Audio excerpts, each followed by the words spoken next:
Welcome back. So we're talking etiquette of graduation with Janet, but before we bring Janet on, we just finished a conversation about local government administrations and reading out their responsibilities. And we told you there's election in Lagos today, local government elections. Our correspondents are on ground. So let's reach out to Sheon Okimbale to bring us up to speed what's happening. Hello, Sheon. Thank you so much, Nelta. We are here at the GRA Primary School in Maryland area of Lagos.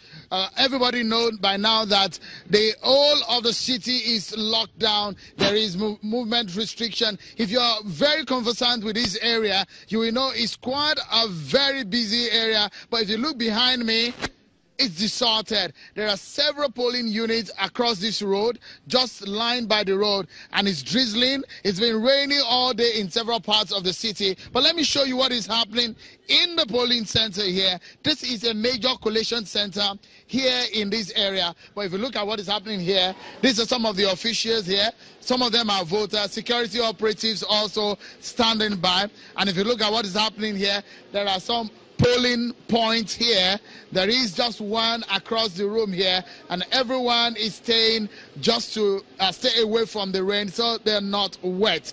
But let's show you what exactly this exercise is all about today. Now, first and foremost, what you need to do as a voter is to get accredited. The accreditation and voting is simultaneous. You know, what we used to have in our election was that you have accreditation, you will go home and come back, but that is not going to happen. You have the register here. You will check through the register. When you know that your name is on the register, you have your thumb marked, and then you're given a ballot paper. When you get a ballot paper, there are two of them, one for the councillorship position and the other one for the chairmanship position. Then what you do is to cast your vote here. It's an open secret ballot system. You cast your vote here and you drop it right here. So as you can see, the councillorship and then the chairmanship. So you put it right here, just like this. One of the voters has just arrived here, and he's just going to go through the exercise. Let's probably listen to one of the officials here to give us an understanding of what has happened so far. Thank you so much, this Channels Television. Thank you so much for talking to us. How has it been so far, the turnout?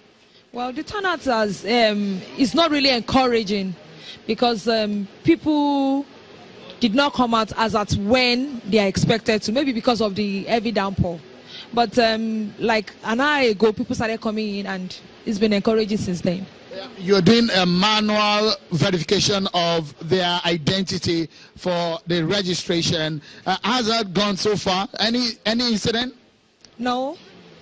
All the exercises that we've been carrying on has been smooth. So that's the official there, and so they've got to vote here. But let's listen to one of the voters who had voted here today. This young man, I've seen him here for the past few minutes. Thank you so much. You are an agent here. How has it been so far?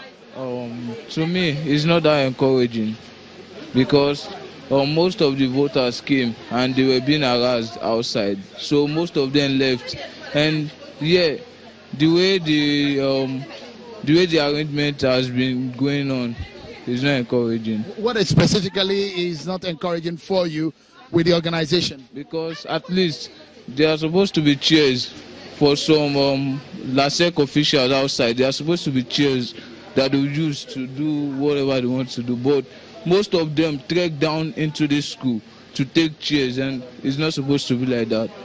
All right, that's one of the party agents. So it's been sort of peaceful so far from what we have observed across town today. Of course, other reporters are on the field monitoring this situation. But so far, that's how it's been at GRA Primary School here in Maryland area of Lagos. Nelta.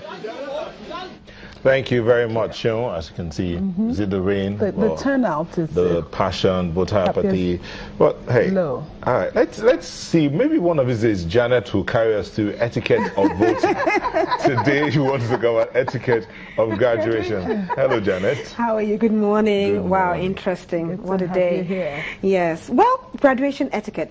Actually, for a lot of parents, this is about the time of the year. If your child schooled abroad or wherever, around about now, a lot of kids are actually graduating. Whether nursery or primary. Whether nursery, primary, secondary, and a lot of universities actually, to be honest. And for me, I would say it's supposed to be a very good time for the graduates, an exciting time.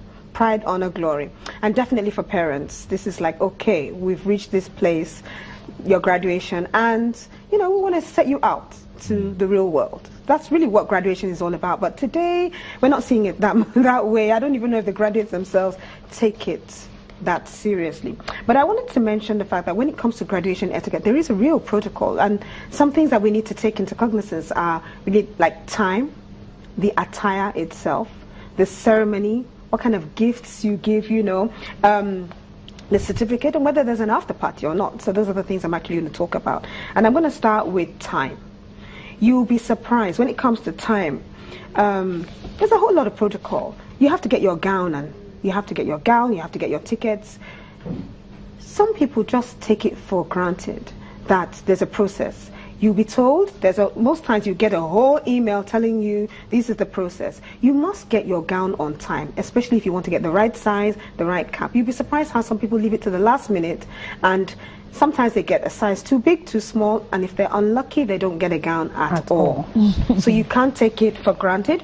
And sometimes you get your tickets to tell you you're allowed X number of people, family members, to come in. You have to take it seriously. Get that ticket or that invite, as the case may be, so that your parents or family members get their right seats. Some people still, again, take that for granted.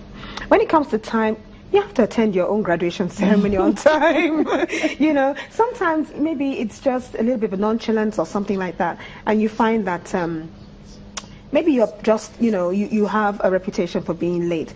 This is not one of those occasions where you can be late. You actually have to be on time for your own ceremony. You cannot take it for granted. Now, given the fact that sometimes certain circumstances are out of your control, but you still see some people rushing and panting in to their own graduation ceremony, and it's all their fault, if you get what I'm saying. And sometimes, you know, things are already set. This is where the graduates will stay. This is where the family members will stay. It's a very formal, and actually, they even expect parents or family members to be seated at a certain time, because the doors will close. The ceremony starts. If you've ever been to a very formal ceremony, you see they tell you the time that you need to be seated, and they're very strict about it. They'll tell you the time when the graduates themselves will come in, and when the doors are closed and the ceremony takes place, they cannot open the door for you to come in because you're late. You've missed your own ceremony, basically, and you have to take it. It's an extremely formal event. So with graduations, when you know you're coming up to graduation, get all your T's crossed and your I's dotted regarding your own ceremony, because guess what, it's once in a lifetime. And even if you're going to do a master's, you know, the graduation ceremony for your master's, it's also once in a lifetime. So this opportunity doesn't come twice. Attire. I've always wanted to talk about this topic for a very long time. I've been to some graduation ceremonies, and I wonder, what are you wearing? You know, sometimes you find some ladies are wearing extremely short mini skirts. Okay, all in the name of fashion, but it's totally inappropriate for the graduation ceremony. You really want to look very presentable on that day. So you see some wearing very short skirts, mini. There was one lady that I saw was wearing leggings. Leggings, there's a no-no for leggings on your own graduation.